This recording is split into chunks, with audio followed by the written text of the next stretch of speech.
अस्सलाम वालेकुम। बिस्मिल्लाहिर्रहमानिर्रहीम। सिर्फ अल्लाह के नाम से जो बड़ा मेहरबान और निहायत रहम करने वाला है। प्यारे दोस्तों, ऐसे ही सच्चे और दिलचस्प वाक़यात सुनने के लिए हमारे चैनल इकरा वॉइस को सब्सक्राइब करें। प्यारे दोस्तों, आज की इस वीडियो में हम आपको वाक़या सुनाने वाले हैं पीराने पीर दस्तगीर सुबहानी कुतुब रब्बानी हज़रत शेख अब्दुल कादिर जिलानी रहमतुल्लाह अलैह के मुरीद और जिन्नात के बादशाह के बेटे के कत्ल का, जिसे सुनकर आपको हैरानी भी होगी। तो प्यारे दोस्तों, आपसे एक छोटी सी गुजारिश है कि वीडियो को आखिर तक जरूर देखिएगा। प्यारे दोस्तों, जैसा कि आप और हम सब जानते हैं कि बगदाद को इल्म का दारुल हुकूमत भी कहा जाता है, यानी बगदाद से जो इल्म की दरिया चली, बगदाद से जो इल्म का चश्मा जारी हुआ, उसने पूरी दुनिया को फैज़ो आब किया। हजरत शेख अब्दुल कादिर जिलानी रहमतुल्लाह अलैह से पहले भी बगदाद इल्म के मामले में एक अलग ही अफजल अतर रखता है। प्यारे दोस्तों, बगदाद शरीफ में बेशुमार उलमा इकराम मौजूद थे। उन्हीं उलमाओं में से एक आलिम जिनके कई शागिर्द थे जो आपसे तालीम हासिल कर रहे थे। तो इन आलिम साहब का मामूल था कि अपने शागिर्द को दीन की तालीम देने के लिए, यानी दीन सिखाने के लिए नमाज जुमा के बाद इन सारे शागिर्द को लेकर कब्रिस्तान की तरफ जाते हैं और फातिहा खानी पढ़ती हैं और वहीं पर अपने तमाम शागिर्द को दरस इबरत भी देती हैं, यानी कि वहां पर बाज और तकरीर देती हैं। अपने शागिर्द को आलिम साहब फरमाते हैं, देखो इंसान दुनिया में वक्ती तौर पर ही मौजूद है और इसका आखिरी ठिकाना तो यही कब्र है। इसी तरह वो तमाम शागिर्द को कब्रिस्तान लेकर जाते और दीन की तालीम देते।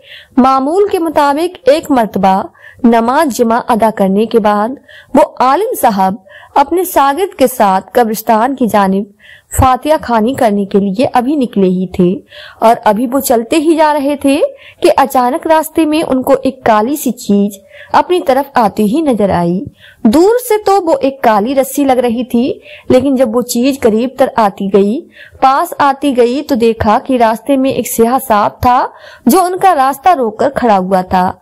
और वो सांप जो था वो बड़ा अजीब हरकतें कर रहा था और उसने अपना मुंह ऐसे खोला हुआ था जैसे वो सबको निगल जाएगा, यानी वो उन सबको नुकसान पहुंचाना चाह रहा था।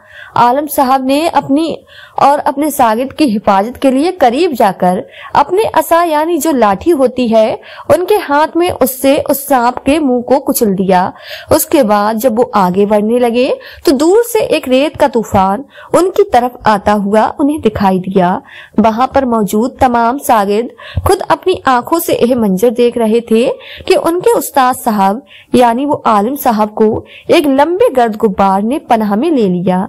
जो दूर से तूफान आता हुआ दिखाई दे रहा था, वो जैसे ही आलिम साहब के पास आया तो उस गर्दो गुब्बार के बवंडर ने उन्हें अपने अंदर ले लिया और देखते ही देखते वो आलिम साहब जो उनके उस्ताद थे वो अचानक वहां से नजरों से गायब हो गए। अल्लाह अकबर। सारे शागिर्द हैरान परेशान ये सोच रहे थे कि अभी तो उनके उस्ताद मोहतरम उनके साथ थे और फिर देखते ही देखते अचानक उनकी आंखों से कैसे गायब हो गए। माजरा उनके कुछ समझ में नहीं आ रहा था। वो वापस अपने मदरसे में लौट गए।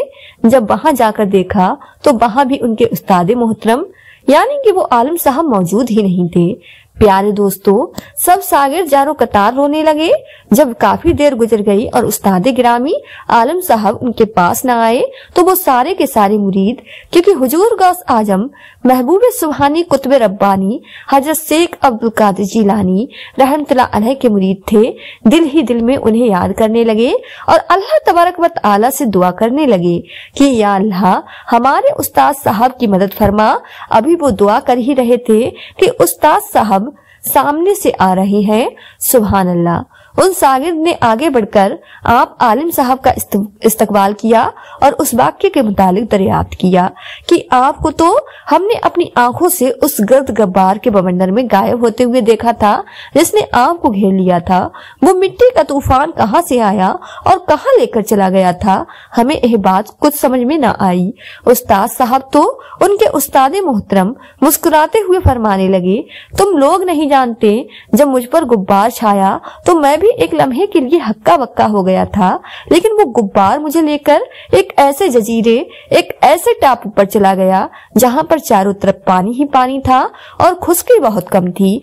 दरअसल वो इंसान नहीं थे जो पकड़ कर ले गए थे, वो तो जिन्नात थे। फिर दरिया में मुझे गोता देकर अपने बादशाह के पास ले आए। वो सब बहुत गुस्से में थे। मुझे बात समझ में नहीं आ रही थी कि उन्होंने आखिर ऐसा मेरे साथ क्यों किया। मुझसे ऐसी कौन सी गुस्ताखी हो गई, मैंने ऐसा क्या कर दिया कि यह लोग मुझे लेकर इस जजीरे, इस टापू पर आ गए हैं। आखिर मैंने ऐसी कौन सी गुस्ताखी की। जिन्नात इतने नाराज हैं। जब मैं थोड़ा सा संभला, मुझे होश आया और मामले की नजाकत को मैंने जानना चाहा तो अपने सर को उठाया और सर उठाकर जो मैंने देखा तो वहां पर एक सामने तख्त लगा हुआ था और उस पर एक रुआबदार जिन्नात बैठा हुआ था। देखा तो वो जिन्नातों का बादशाह था जो अंगारा बरसाती हुई आंखों से मुझे घूर घूर कर देख रहा था। मैं समझ चुका था कि हो ना हो मुझसे कोई ऐसी गलती तो हुई है। उसके पास एक नंगी तलवार भी मौजूद थी जिसको तख्त पर लिए वो बैठा हुआ था। अब मुझे बात समझ में नहीं आई थी क्योंकि मैं सारी बातों से अनजान था। लेकिन जब दूसरी जानिब मैंने देखा तो मेरे सामने एक नौजवान मकतूल पड़ा था, यानी ऐसा शख्स जिसका कत्ल हो चुका था, जिसका सर जख्मी और जिस्म से खून बह रहा था। मैंने उसके मुतालिक सवाल किया कि यह शख्स कौन है। तो प्यारे दोस्तों, जिन्नातों के बादशाह ने मेरी तरफ गुस्से की हालत में देखा और कहा, तू उन्हें नहीं जानता, तूने इस नौजवान को नाहक कत्ल किया है। मुझे तो बात समझ में नहीं आ रही थी कि मैं तो अपने शागिर्द के साथ कब्रिस्तान जा रहा था फातिहा खाने के लिए। मेरे सामने तो ऐसा कोई नौजवान नहीं आया कि जिसको मैंने मारा हो। यह कौन है? खुदा की कसम, मैंने इसे कत्ल नहीं किया, बल्कि मैं तो हैरान हूँ। ऐ सहनसा जिन्नात, आपके खादिम ने मुझ पर इल्जाम लगाया है और मुझे अगवा करके यहाँ पर ले आए हैं। जिन्नात के खादिम कहने लगे, इसके हाथ में जो असा है वो इस बात की दलील है कि इसने ही यह कत्ल किया है। शागिर्द बड़े गौर से सुन रहे थे। फिर वो कहने लगे, उस्ताद जी, उसके बाद क्या हुआ? तो आलिम साहब फरमाने लगे, मुझसे जब उसके बाद पूछा गया, जब इस खून के बारे में पूछा गया तो मैंने कहा कि मैंने तो इस नौजवान को कत्ल नहीं किया। जिन्नातों का बादशाह मुझसे मुखातिब हुआ और कहने लगा, तुम्हारे असा पर इसका खून कैसे लगा है? तो मैंने उससे कहा, मैंने तो एक सांप को जरूर मारा था, ये उसी का खून है। बादशाह जिन्नात कहने लगा, ऐ आलिम, तू आलिम नहीं है, तू नहीं जानता तूने कितना बड़ा गुनाह कर दिया है। मेरा दिल चाह रहा है कि इसी तलवार से इसी वक्त तेरे ऊपर वार कर दूं, तेरा सर तेरे जिस्म से अलग कर दूं। वो जिसके सर को तूने कुचल दिया वो सांप नहीं था, बल्कि वो मेरा बेटा था। ये सुनते ही मैं तो हक्का बक्का रह गया, यानी मैंने जिन्नात के बेटे को मार दिया था। प्यारे दोस्तों, अब तो यह मुझे नहीं छोड़ेंगे, यह लोग मुझे भी कत्ल कर देंगे। मेरी जान भी अब बचने वाली नहीं है, यह अपना बदला जरूर लेंगे। फिर वो काजी की तरफ मुतवज्जो हुए और जिन्नातों के बादशाह ने कहा कि काजी साहब, यह जिन्नात के कत्ल होने का इकरार है, यह कातिल शख्स का इकरार है। काजी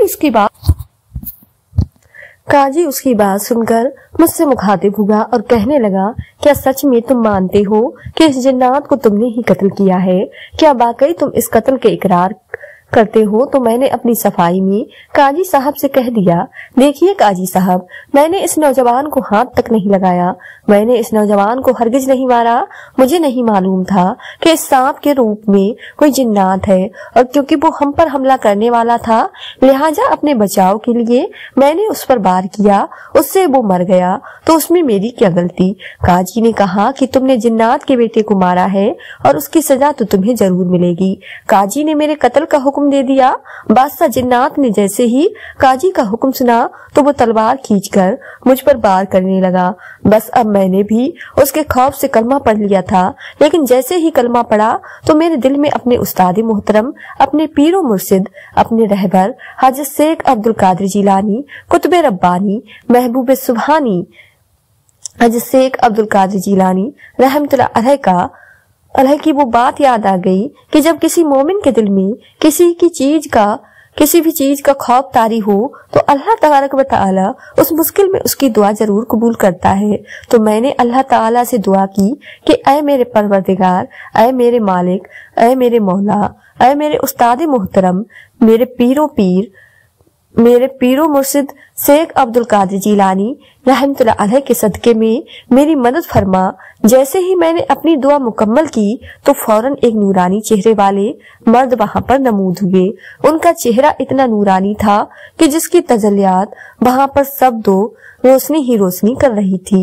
उसके बाद वो बादशाह जिन्नात के पास जाकर कहने लगे, इस शख्स को कत्ल न करो, यह तो हजरत शेख अब्दुल कादिर जिलानी रहमतुल्लाह अलैह का मुरीद है।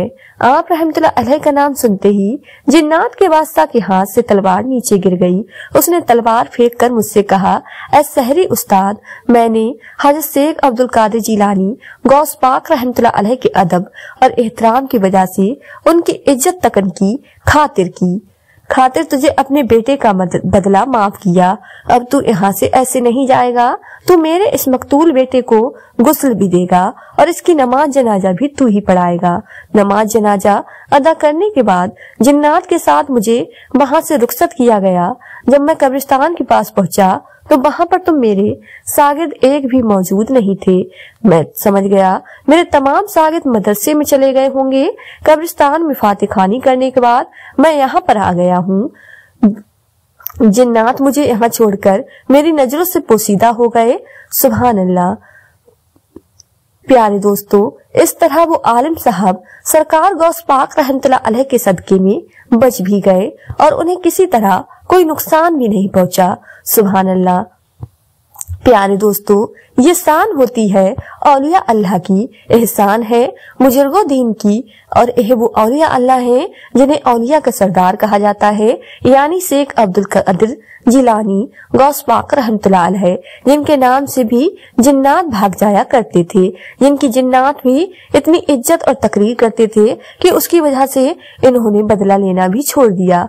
प्यारे दोस्तों, यह थी हमारी आज की वीडियो पसंद आई हो तो ज्यादा से ज्यादा शेयर लाइक जरूर कीजिएगा, और आपने हमारे चैनल इफ्रा वॉइस को सब्सक्राइब नहीं किया है तो हमारे चैनल को सब्सक्राइब कर लें, जिससे आपको आने वाली वीडियो का नोटिफिकेशन मिलता रहे।